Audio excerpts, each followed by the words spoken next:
I don't know how everybody else feels. I have this kind of combination of being extremely exhilarated and extremely exhausted at the same time.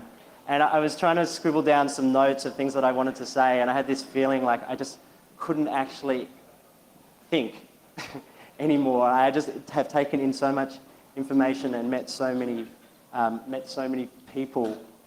And I was thinking, I've had some very positive and feedback from people that I've spoken to. I guess the people who haven't had positive feedback haven't come and spoken to me.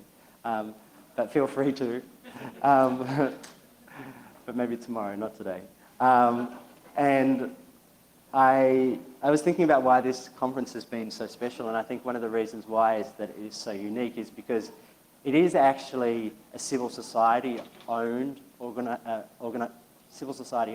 conference that's brought governments and corporations into this space and created a kind of an environment in which conversations can happen and which we can debate and be honest with each other and also challenge each other. And I think we talked right at the beginning about gathering a room of experts and making unreasonable demands, and which was the quote from Ilya, and I sort of feel like we have done that, and I look forward to more unreasonable demands. The conversations seem to be much more mature than the conversations in 2011. I feel as though the lexicon has actually changed. And we have much more of a shared lexicon and new words in that lexicon as well, but also a capacity to be able to communicate with each other across diverse stakeholder groups and diverse issues.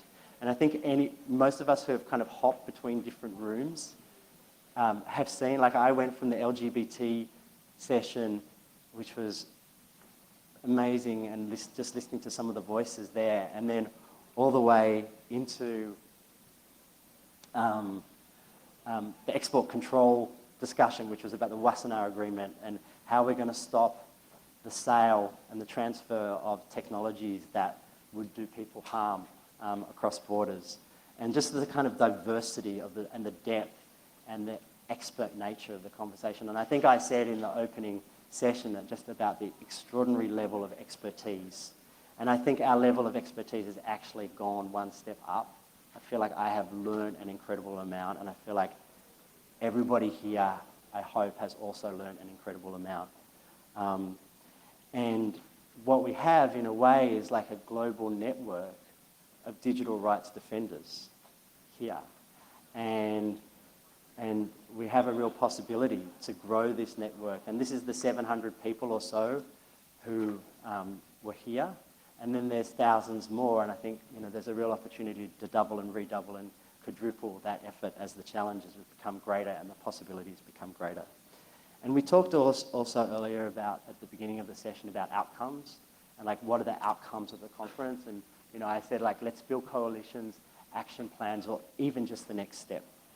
And I've been talking to a few people just casually and scribbling stuff down, and I feel like there's so many outcomes that have come from this conference and so many that are yet to come as well.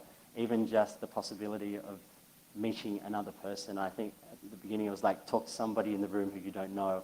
I think it's much harder to find a person in the room that you don't know now. And so, just a couple of random outcomes from conversations that I have. And incidentally, there's going to be a document that's going to be put up later on today, which has a whole collection of outcomes which the policy team headed by Yochai has pulled together through all of the sessions.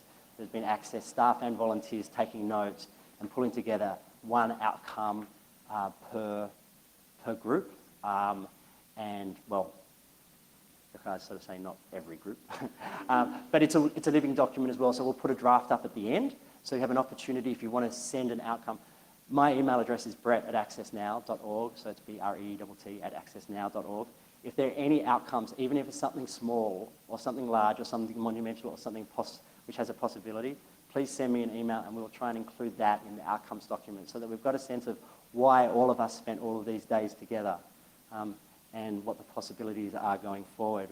There's a global network discussion under the Dynamic Coalition on Network Neutrality. and they've agreed to coordinate across Brazil, Europe, South America on network neutrality with the intent of launching a global campaign to ensure non-discrimination on the network. Another coalition of organisations across the Atlantic from Brussels to DC to deal with privacy and surveillance issues. The US government on this stage made an announcement that the International Human Rights Framework applies. And the International Human Rights Framework applies in the field of surveillance, which is a first, and I know it sounds obvious to us, but it actually apparently got cleared by the NSA, so it's a step forward. We've seen also the MLAT group that met, the experts, a dozen of them, to try and fix that broken system. The Digital Rights Fund, which I proposed at the beginning of $50 million, is now $100 million, which I'm really excited about. It was like $50 million bucks, let's make it $100 million. And what we could do with that, the Rapid Responders group met, which is 22 people across the world who are responding to civil society and digital security threats, and now have a coordinated group that's able to operate 24/7 to all the digital security attacks that are happening to civil society actors and people, again, who are experiencing digital attacks. Please, you can email help@accessnow.org or any other members of the Rapid Responders group. Who went to the demo room? I mean, holy crap, that was just extraordinary, and congratulations to Benetech in particular for helping to coordinate that. I've never seen so much energy and so many people lying on beanbags. Speaking of beanbags, there are 5 beanbags in this room. Whoever is lying on a beanbag, it's yours. You can take it with you. If you don't want it, and I can see Gavea in the back, and if you can't take it to Cairo, so you can give it to someone. But there are 5 here to take away, and thanks a lot to Fat Boy, who gave us a radically reduced price for those beanbags. Speaking of which, the plants, all the little plants, not the big ones, but the little plants are also yours. So if you see one, any of the rooms, you're welcome to take a plant with you. Make sure you water it. The cactuses don't need a lot of water. You can't have my jacket.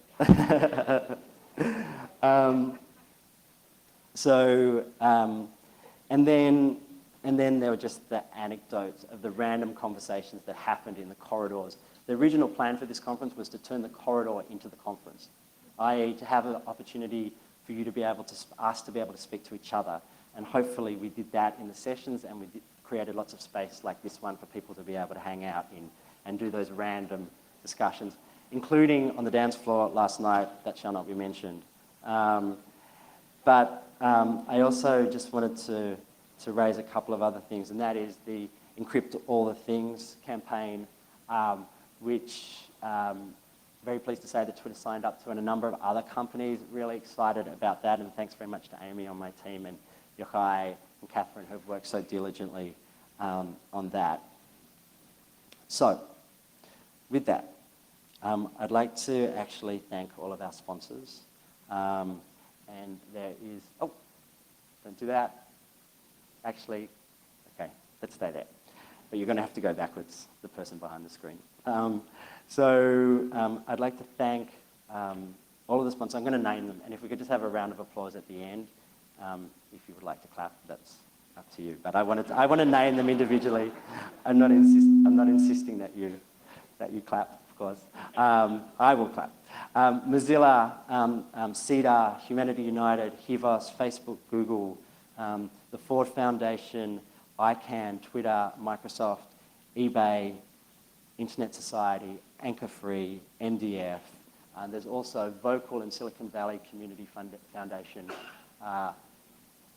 Did I miss one? Who came in at the last minute. And I also want to thank the funders who supported the global voices, the voices of people from around the world. I think we have all benefited from hearing people on the front line of digital rights defense. And I think we've all been personally enriched by that. Many people, as we know and we discussed in the beginning, are at risk and under attack. and there are a number of people at the last conference who aren't with us today. And I think this idea about the isolation that individuals face, particularly in our sector, particularly those who are facing a screen, coders on their own, etc., and the isolation, and also the external threats that people are facing.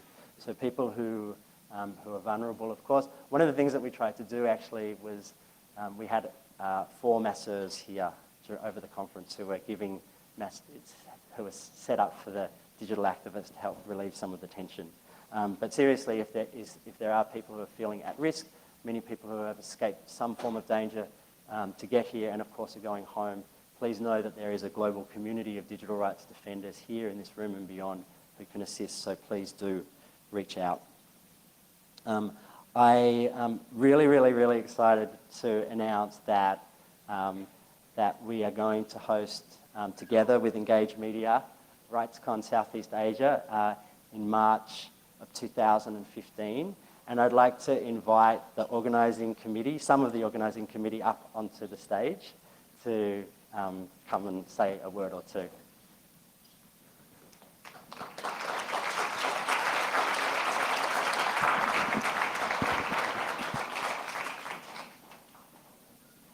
So we have Tek Tek from Burma, and Atit from Thailand, and Andrew from Australia, and Becky and Indu from Indonesia, and Pranesh from India, which isn't exactly Southeast Asia. Who wants to say something? And you'll have to use this little mic. I think it's me. I'm Indu. I'm the managing director of Engage Media. We're a regional organization based primarily in Jakarta, and we use technology and media mainly around rights to access to information issues. And the RightsCon Southeast Asia will be happening in Manila, and we'll hope to see you there.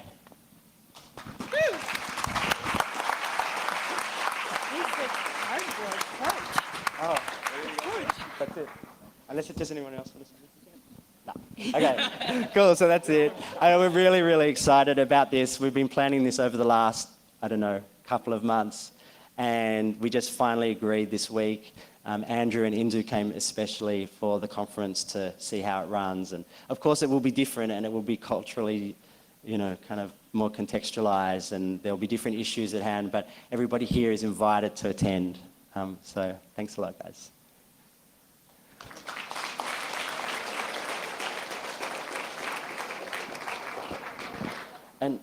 And whilst we're on thanks and acknowledgements, I wanted to thank the Access team in particular. Maybe some of the Access team, all of the Access team could stand up. Would that be okay?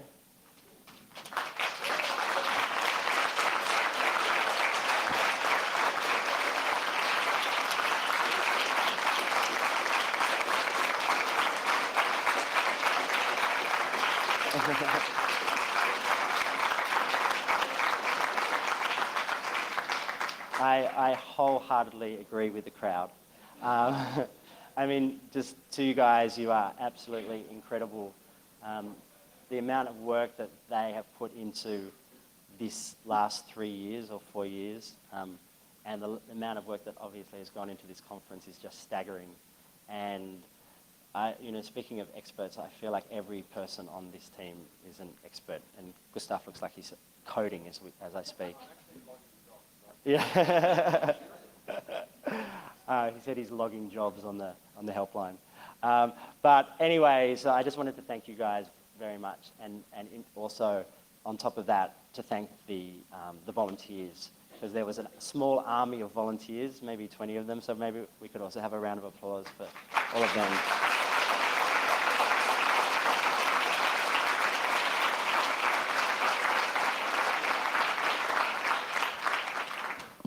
And I think that's it. I think we're done. So we'll see you in Southeast Asia, Manila, March 2015. Have a safe journey home. Thank you.